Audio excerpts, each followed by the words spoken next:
an appropriation for the purposes of the Appropriation Bill No. 1, 2025-2026. And I call the Treasurer.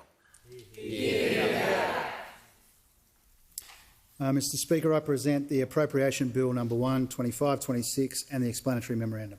Thank you. I call the Clerk.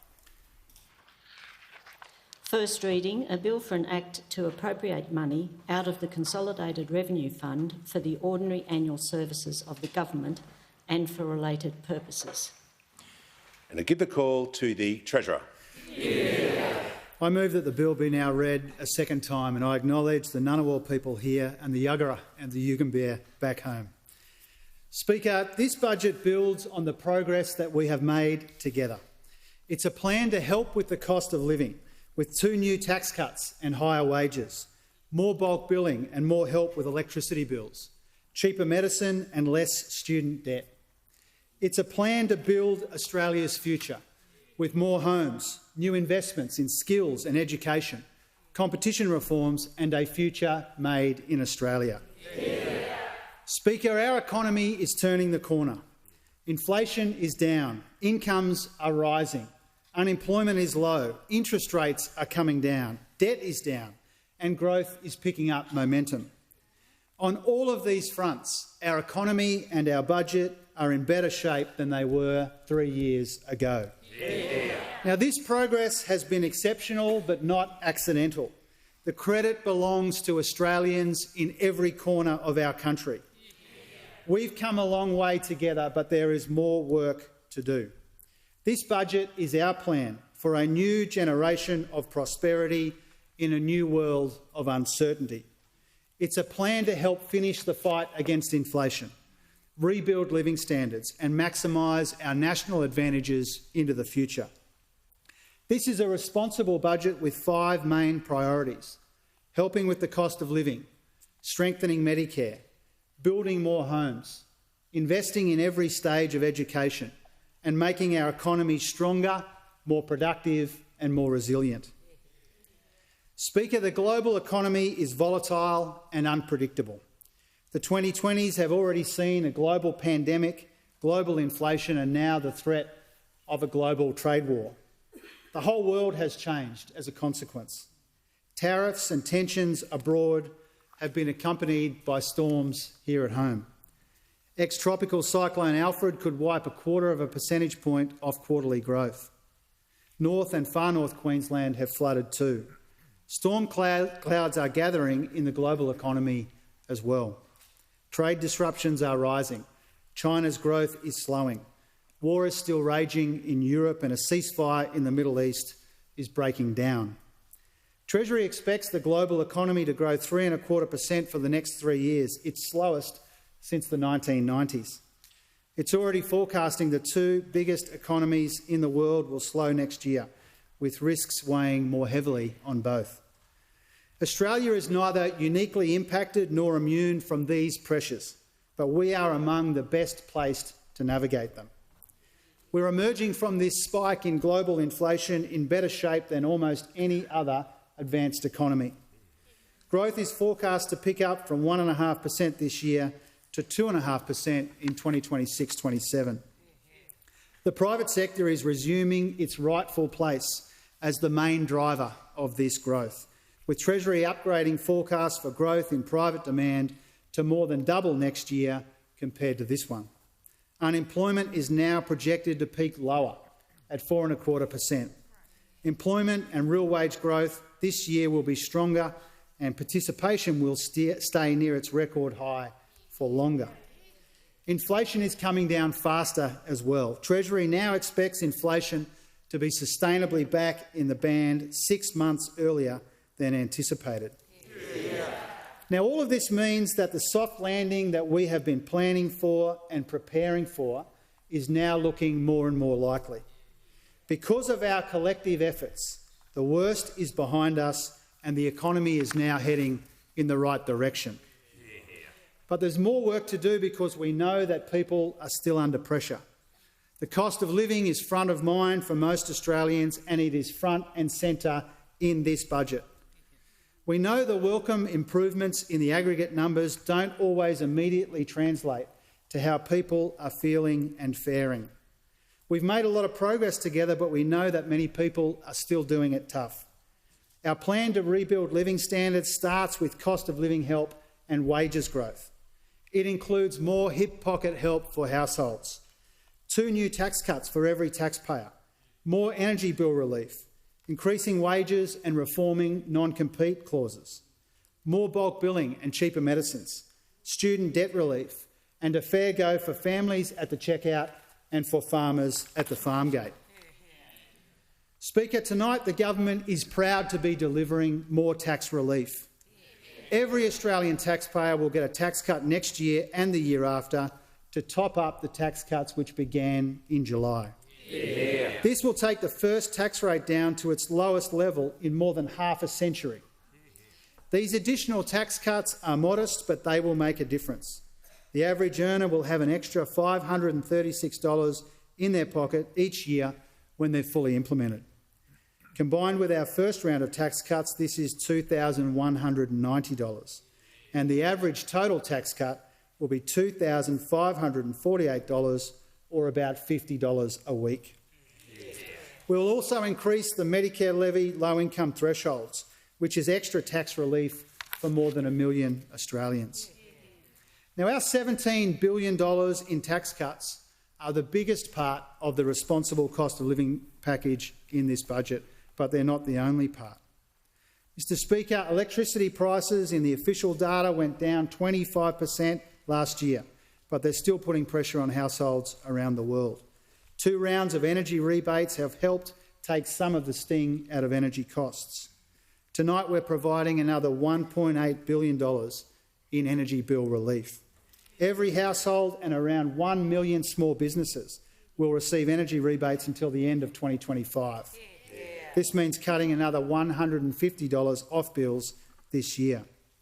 The government will also be using the powers and penalties of the energy regulators and the ACCC to help ensure that energy companies offer customers cheaper deals, that pensioners receive the discounts that they are entitled to, and that Australians get the value that they deserve.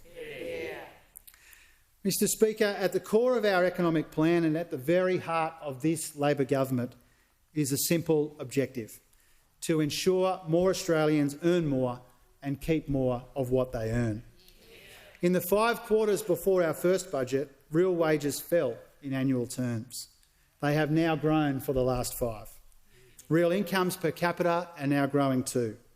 This is the dividend of our economic plan to get inflation down and wages up and tax cuts flowing. Tonight we're providing an additional $2.6 billion to fund pay rises for aged care nurses from March this year, so that the workers that we trust to care for our parents and grandparents get paid properly for the work that they do. We're reforming non-compete clauses to lift wages by up to $2,500 a year for workers covered by them. We've supported an historic wage increase for the early childhood educators and care workforce, and we've backed pay rises which ensure the national minimum wage has risen by almost $7,500 a year. Speaker, we know that Australians, despite all of this, are still under pressure, and a lot of that pressure is felt at the checkout. That's why we're cracking down on the supermarkets, by empowering the competition watchdog, making the food and grocery code mandatory, increasing penalties and boosting competition. At the same time, we're targeting excessive surcharging and scams and unfair trading practices that harm consumers. Speaker, a university education is a life-changing opportunity, but it shouldn't leave Australians with a lifetime of debt. This year we will cut 20% off all student loan debts, raise the minimum repayment threshold and reduce repayment rates. Combined with our existing student debt relief, we will slash $19 billion in debt for more than 3 million Australians. Speaker, in every budget, including this one, we have made medicines cheaper.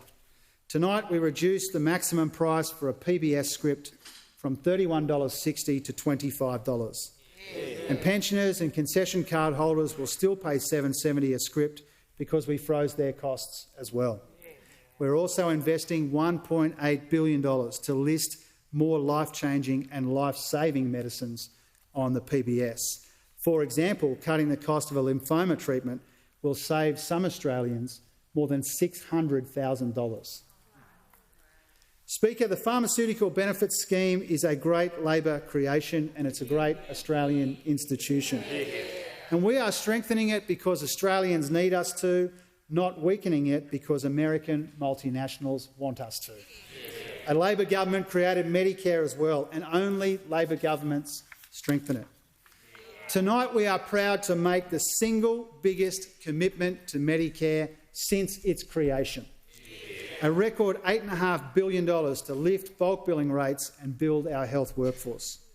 Because of this investment, 9 out of 10 GP visits should be fully bulk billed by the end of the decade. More bulk billing will mean less pressure on families. These incentives mean there will be around 4,800 fully bulk billing practices around the country, making it easier to see a doctor and get the care that you need, and saving patients around $860 million a year. This budget also delivers new incentives for doctors to train as GPs, new scholarships for nurses and midwives, and another 50 Medicare urgent care clinics. This is a $644 million investment in this budget to build on the 87 urgent care clinics that we've already opened. 4 in every 5 Australians will live within a 20-minute drive of an urgent care clinic as a consequence. Opening early, closing late, available on weekends, taking pressure off hospitals and emergency departments, and all you need is your Medicare card. Every single state and territory will also get more money for hospitals in this budget, funding that will reduce waiting times. Tonight we're locking in an extra $1.8 billion, taking our total contribution to public hospitals to $33.9 billion next year. Speaker, we're proud to be investing $793 million in this budget in women's health to create more choices and lower costs and deliver better health care for women. This funding will help Australian women save on contraception, access more endometriosis and pelvic pain clinics, and receive better support through menopause. Because for our government, women's health is not a boutique issue or a question of special interest. It is a national priority. Speaker, new plans for cost of living and health are accompanied by new investments in housing. We are tackling the housing shortage from every responsible angle, making home ownership more affordable for young Australians and for young families in particular. Our $33 billion plan will help build 1.2 million new homes before the decade is out. This includes $54 million to accelerate the uptake of modern methods of housing construction, which is all about building more homes more quickly. It supports our work to cut red tape and reduce financial barriers to more efficient construction methods. The first 2 rounds of the $10 billion Housing Australia Future Fund are helping to build about 18,000 social and affordable homes for those who need them most. And lifting the cap on Housing Australia's financial liabilities to $26 billion also helps in this regard. We're making sure new properties are well located and connected to the infrastructure that they require. Our housing support program is funding the crucial roads, water and power that these new homes need. Our national leadership is incentivising states and territories to reform their planning systems to accelerate new housing supply. And to build more, we know that we also need to train more builders. That's why we're attracting more apprentices into the housing industry by doubling incentive payments so that eligible apprentices get up to $10,000 if they train up in the housing construction sector. Speaker, tonight we're expanding our Help to Buy scheme as well. This is part of our efforts to help ensure more Australians can buy a place of their own. We will update the property price and income caps so more first home buyers are eligible for the scheme. And this will help 40,000 Australians buy their first home in the next 4 years. And the changes mean that they can access a bigger range of homes and buy one that suits them. And we're easing pressure on the housing market by banning foreign investors from buying established homes and cracking down on foreign land banking as well. Speaker, a crucial part of this Labor government's economic plan relies on the transformational power of education, its power to turn aspiration and ambition into reality. And this is why we're investing in every stage of education, to lay the foundation for a better and fairer system and teach and train Australians for the jobs of the future. Speaker, this all starts with early childhood education and care. We believe every child has the right to an early education to ensure that they don't start school behind. Cheaper childcare is also cost of living relief with an economic dividend. A key part of our plan to rebuild living standards is to help people work more and earn more if they want to. That means breaking down the barriers to workforce participation. So from January 2026, we are replacing the childcare subsidy activity test with a new 3-day guarantee. This will make sure families are entitled to at least 3 days a week of subsidised early childhood education and care. We're also building more childcare centres in areas of need, investing $5 billion to expand access across the country and lift the wages of early educators, and charting a path to universal early education and care regardless of a child's background or no matter where they live.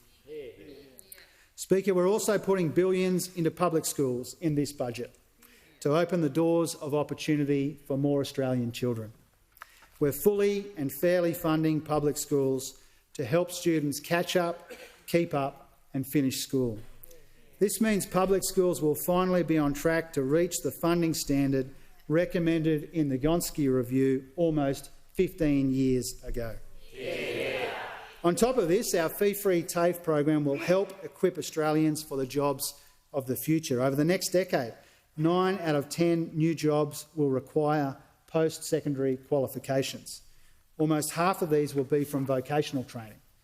We've introduced legislation to lock in 100,000 free TAFE places annually from 2027, and we've committed $1.6 billion to fund these places until 2035 to make it easier for Australians to train, retrain and upskill. Speaker, we see this as an important way, or one way, to ensure Australians can be primary beneficiaries of all of this churn and change that we're seeing around the world.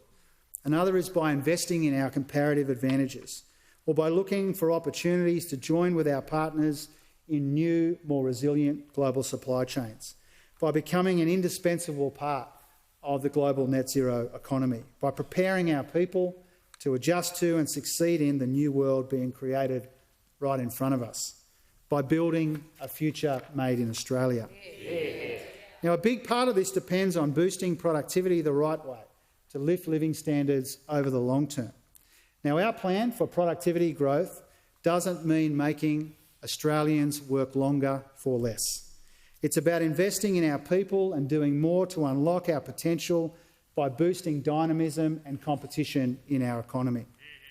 We've created a $900 million fund to reward state governments for implementing reforms that promote competition. And tonight we are advancing this substantial economic reform agenda. We will abolish non-compete clauses for most Australian workers.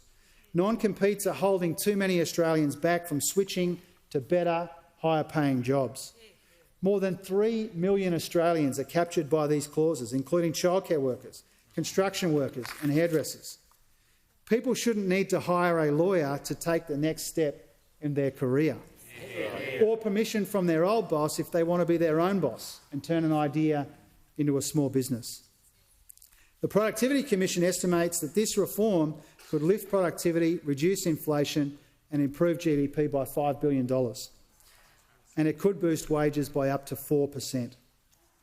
We're also introducing a national licensing scheme to allow electricians to work seamlessly across borders. This will be a template for expanding national licensing to other occupations when and where we can. The PC suggests these broader licensing reforms could boost GDP by up to $10.3 billion. Mr Speaker, Australia is well placed to respond to the 5 seismic challenges shaping this new world of uncertainty.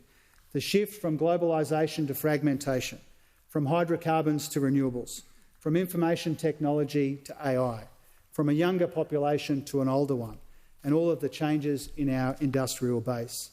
Now, all of this puts a premium on resilience, and that's what a future made in Australia is all about.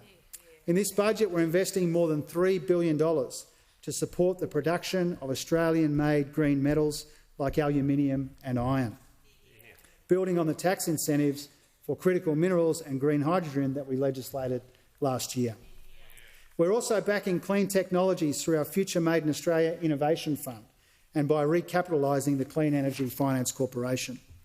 This will help develop new industries in clean energy manufacturing, green metals and low-carbon liquid fuels, and unlock more private investment.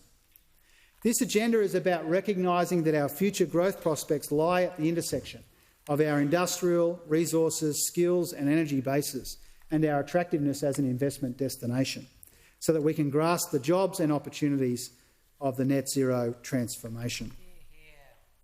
Speaker, in difficult conditions, around 25,000 new businesses have been created each month on average since we came to office. Now, we respect and admire the hard work and aspiration and sacrifice behind those record numbers, which is why we're going into bat for small and local businesses in this budget, protecting them from unfair trading practices, funding our Buy Australian campaign to support local producers, providing new resources for the regulator to level the playing field for smaller players, and delivering tax relief for hospitality venues, brewers, distillers and wine producers as well. Speaker, building Australia's future also means building on the strength of our regions. That's why we're securing banking services in country towns and flights in the bush. It's also why we're investing up to $3 billion in additional equity to complete the rollout of the national broadband network. Infrastructure like the NBN is essential for communities and students and businesses and to the productivity of our nation. And so are the roads and railways connecting our regions to our cities and supporting economic growth. This budget provides $17.1 billion over 10 years for these projects, including $7.2 billion to upgrade the Bruce Highway in Queensland, the biggest ever investment in the Bruce, $2.3 billion for Western Sydney, with $1 billion of that for the rail network alone, and $2 billion towards transforming Sunshine Station, taking our Melbourne Airport rail investments to $7 billion. In total, we're investing more than $120 billion in infrastructure in every state and territory over the decade, improving the productivity, resilience, livability and sustainability of our cities, regions and communities, accompanied by $262 million to preserve and conserve our natural land and our ocean assets. Speaker, in these uncertain times, economic security and national security are increasingly intertwined. We're supporting stability and prosperity in our region by helping to shore up banking services in the Pacific. We've invested an extra $50 billion in defence by the mid-2030s to help keep Australians safe. It means defence funding will grow beyond 2.3% of GDP by the early 2030s. And we're investing $45 million in our initial response to the independent intelligence review. So, Mr Speaker, in a tight budget, we've made room to boost our defences, strengthen Medicare, help people doing it tough, build more homes and invest in the future. We've done all of this at the same time as we've overseen the biggest ever fiscal improvement in a single term of government. Tonight's budget is $207 billion better than we inherited. It's in better shape in every year over the forward estimates than it was 3 years ago. In our first 2 years, we posted the first back-to-back surpluses in nearly 2 decades. Our deficit this year has almost halved since we came to office. Next year's deficit is $42 billion, lower than what was forecast at the last election and lower than at the mid-year update. Gross debt will hit $940 billion, this financial year, $177 billion lower than what we inherited. This means we'll avoid around $60 billion in interest costs over the decade. These are some of the dividends of our responsible economic management, achieved through a combination of spending restraint, finding savings and banking revenue upgrades. Real payments growth is forecast to average 1.7% to 28-29, less than half of the average under our predecessors. We've found around $94 billion of savings since coming to government, including another $2 billion in this budget. In this term, we've banked around 70% of tax receipt upgrades, and we've made structural improvements to the budget across the NDIS, aged care and interest costs as well. And Speaker, we're repairing the budget without ignoring our responsibility to build a stronger, fairer and more inclusive society, where more Australians have the chance to contribute and share in our economic success. We're providing $1.3 billion for closing the gap and economic self-determination for First Nations Australians, with investments in remote community services, opportunities for business and support for home ownership. Tonight's budget also includes $424 million for Australians with a disability and more funding for aged care reform. There's more money to support veterans and build on the progress that we have made eliminating that backlog of claims. And we're providing help to Australians and communities affected by natural disasters, provisioning another $1.2 billion to properly fund recovery from ex-tropical cyclone Alfred, as part of $13.5 billion in natural disaster funding for further north and right around the country. So, Mr Speaker, it's even more important and even more remarkable that Australia's economy is turning the corner when we know that the global economy is taking a turn for the worse. Our progress and our prospects validate and vindicate the decisions and the sacrifices that we've made together as Australians to bring inflation and debt down, to get wages and growth up, and to keep unemployment low. And what really matters is that we build on this platform, how we help finish the fight against inflation, how we keep rebuilding living standards, and how we maximise our national advantages to benefit Middle Australia. The plan at the core of this budget is about more than putting the worst behind us. It's about seizing the best of what's ahead of us, to build a stronger economy together and to build a future that we can all be proud of. And that's why I commend this bill and this budget to the House.